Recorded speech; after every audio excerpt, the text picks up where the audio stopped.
Hello people, it's Steven, it is Kitchen Counter. So that pretty much means I'm not working with batteries, or other objects. But this thing, yes, and believe me, it's way too big for my kitchen counter. Anyway, I thought I'd go over some of the charging procedure I'm doing.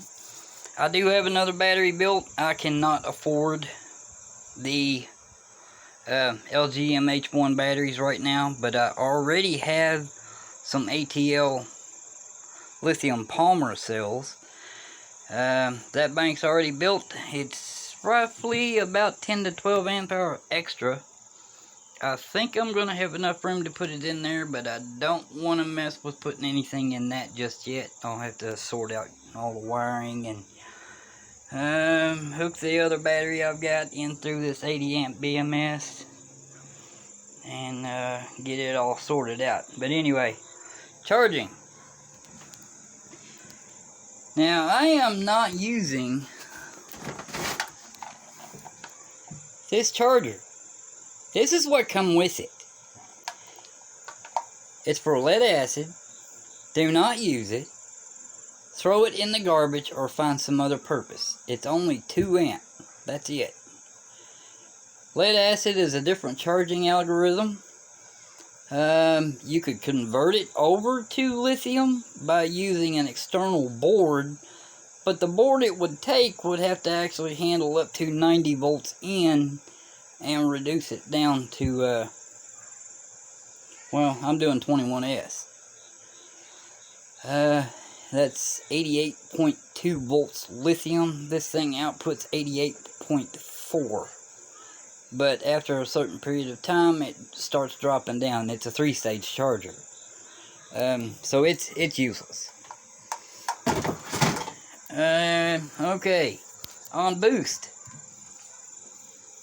Now, you guys could... Well, that figures. I get an email when I'm trying to do a video. There are 88.2 volt lithium chargers out there. They're anywhere from $85 on up to $150. I've already got stuff that'll make it work, but I needed a portable input, so I did buy that. That's 24 volt, 10 amp. Cost me $45 from Amazon. I already had this 1200 watt boost. Boy, let me tell you, I went through enough of these and repaired these so many times. I definitely know what not to do with these. So I'm doing 24 volt in at 10 amp. It's a bad idea if you do go this method. Believe me, by the time you get through going with this method, well, you could actually buy a charger, because those 1200 watts are anywhere from 20 to 30 bucks for the boost, and then that's 45. So if you're starting out with nothing, you're best off just spending the money, get you a 10 or 20 amp charger, however much you can afford. I definitely wouldn't recommend going any less than 5 amp. That'll save you some money, but it'll be a slow charge. Okay, 24 volt in, 9 amp out, and with that kind of input, I am only getting about maybe close to 3 amp on the charge. If I go up higher with the input voltage, I can get a higher output current. These boards work really weird, but that is the nature of step up. The higher the input voltage you have, closer to the original voltage you need, the more output current you'll be able to gain. And the current needs to be measured by the input and not the output. If you measure it by the output on 20 amp, your feed source has got to be able to handle it. So chances are, if you exceed that, you're going to blow your input adapter. It's like if I took that and ran it at 20 amp, which is what this is rated at, that will blow. Guarantee it. I've ran that thing solid. Matter of fact, this is my second one, my replacement. I ran one solid 10 amp, and it blew in about 6 hours. Dead. Zero output. Burnt the cable up. Well, this one burnt the cable out of it on the end. Let's see, where's it at? Well, as you can tell, I had to change the end over to an XC60. And the wire. The wiring they put in these is actually pretty good gauge. And guys, don't forget, none of this is sponsored. None of it. It's all coming out of my own pocket. Yep, I am not that lucky. But I'm just topping the battery off. I actually charged it up last week, but I let it sit for a week. And with this boost in line, it actually drains the voltage down some. It went from full charge to 84 volts in a week's time. That ain't too awful bad. I'm not going to complain about that, because that power adapter I can shove in this storage compartment and drag along with me if I go anywhere. Now, on the motor, do you believe I found the pole pair number that needs to be on it? When I was driving it, I kept noticing like a little bump at my feet. It was like doom, doom. It was like a vibration at my feet. I could feel it in the handlebars too. That hub motor during max speed would actually do a odd vibrate thing. So I actually parked it. That's why I haven't been on it for the last week.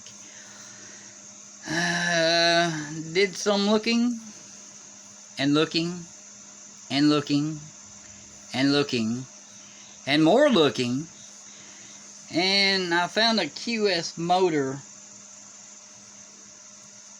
on AliExpress that was rated at 2,000 watts, and it was a 24 pole pair, not 28.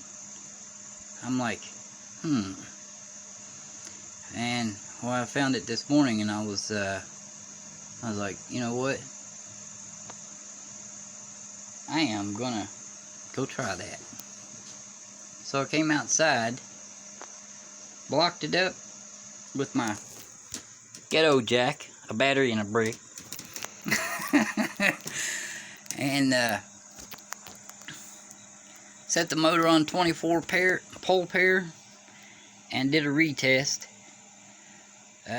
Before I changed the pole pair, it was making an odd noise at the high RPM, just like the Votol. Not exactly, it was much more mild, but it was there. And after changing it to 24 pole pair, the 28 pole was 850 max RPM, no load. The 24 pole hit max at 1000 RPM. I think I got it. So anybody that buys these and wants to change the motor controller, and it is programmable, 24 pole pair. Remember your original setup, the battery, if you're leaving the lead acid batteries in, do not exceed 40 amp. In fact, you may want to do no more than 37, because that fuse will blow. Trust me, I blew it a few times on those lead acid batteries. And once that fuse blows, well, you got no access to that fuse other than pull the side panel off to fix it. And believe me, that's not an easy task, because you got plenty of bolts. I think there's probably about 6 bolts that hold the side panel on for you to get to the fuse. And well, changing the fuse out itself, well, it's just a big hassle. So do not exceed no more than 37 amp for a programmable controller if you change it out. But if you change the batteries to lithium, and they've got high output. This battery pack is 8P21S. The cells are rated at 10 amp a piece, so technically that's 80 amp. I've got an 80 amp BMS in here.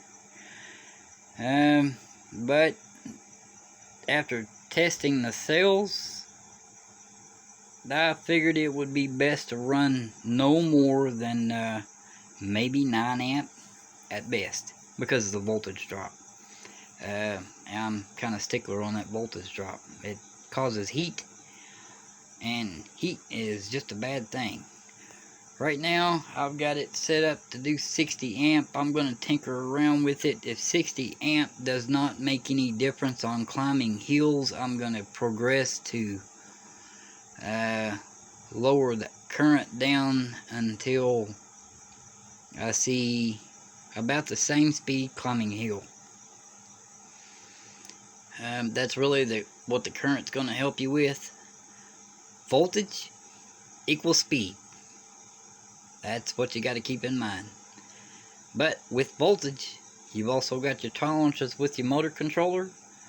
You need to find out what it's capable of doing, and then when you set your voltage with your batteries, you got to think about charging next. So the Votol 90 volt, Sabaton 95 volt. So that might actually get you up around 22S. And I just took it out earlier, and I think it was running pretty stable at like 38 to 44 mile an hour. Of course, I live in a up and down. I don't have flat land to ride this on, unless I take it 2 or 3 miles from here. There's a lot of hills. Okay, just remember, to get a programmable controller for these, if you buy one, 24 pole on that motor. 24. It's not making that odd bump at my feet anymore, that vibration. And it's actually, plus the higher RPM that it's spinning, I mean, jumping from 850 to 1000 peak. That's a huge jump. And the best I've seen it do. But it really hasn't made any difference on how fast it goes.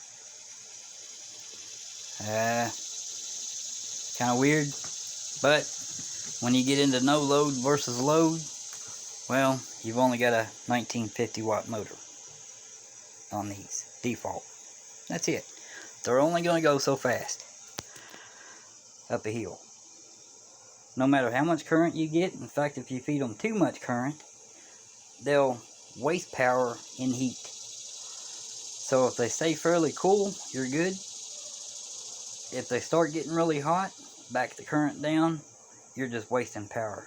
And you'll get less mileage out of them too, believe me. I've seen that too. I've only gotten about 20 miles out of this once, hadn't the current turned up too high. Right now I've got it set at 60 amp. I'm going to try that out, and after I get this battery topped off, which is probably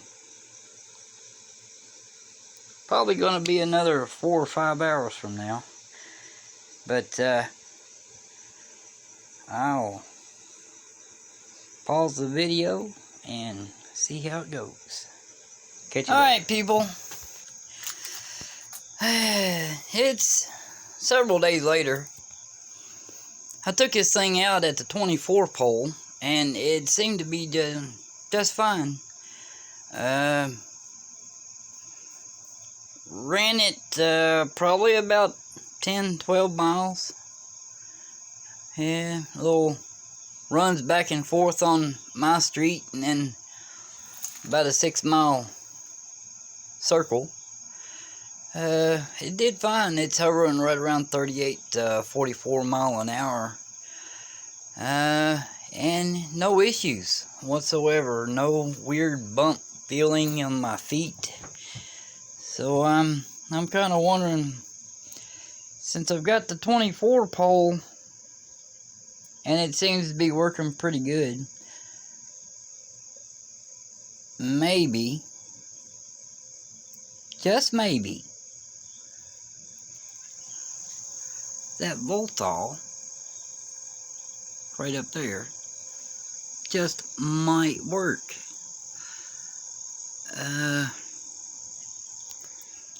And I've been dreading this. That's why it's several days later from my other video. I'll just mix it in with the other.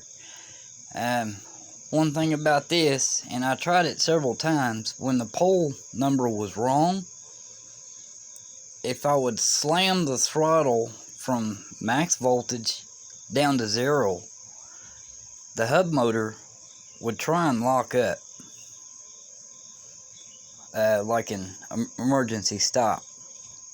Now that it's on 24 pole, it does try to slow down quick, like an oh crap situation. They might have that programmed in the controller for a condition of max voltage on throttle to 0 voltage on throttle within 1 second to assist auto region, assist on stopping, so it puts weight on the front.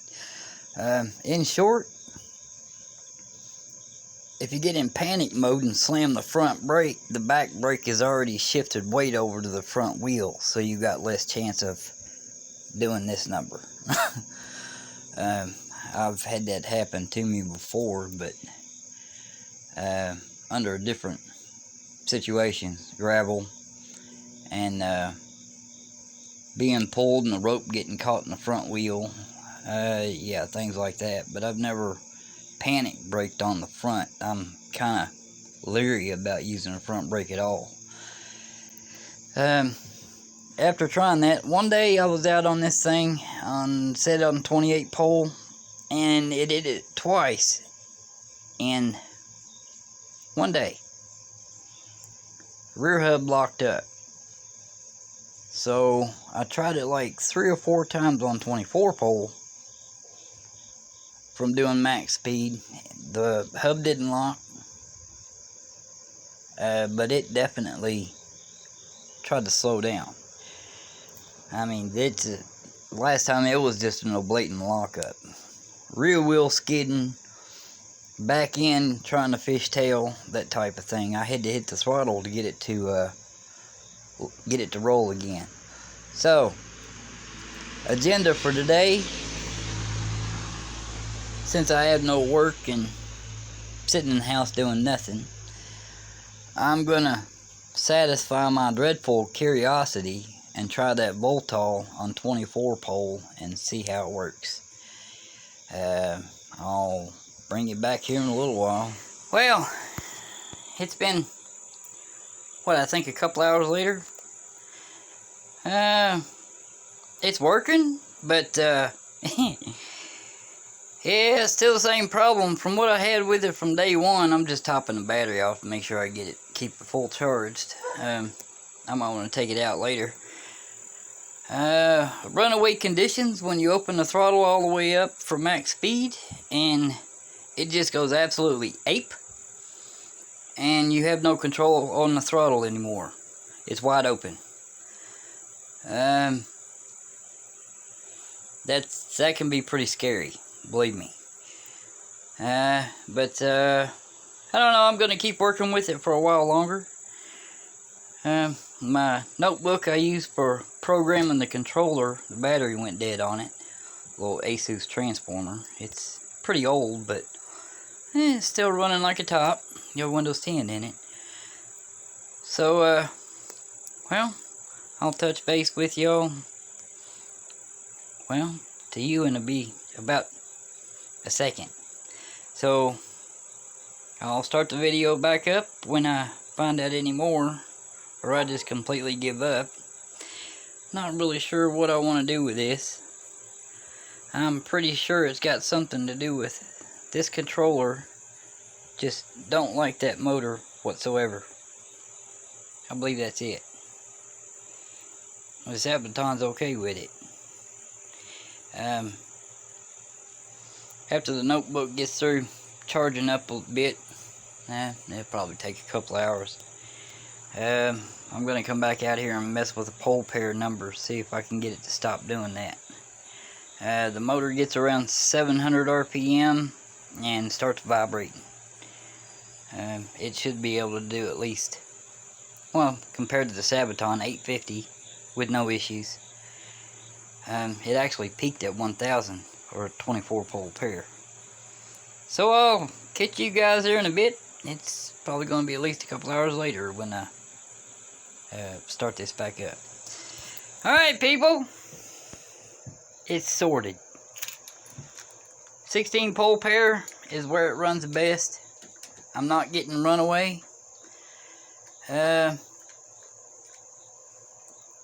I'm up to about, there's a stage in there where you set the flux weakening, and doing about 48 going downhill. Uphill not doing the best in the world. 1900 watt motor carrying 300 pounds. I guess you can expect that.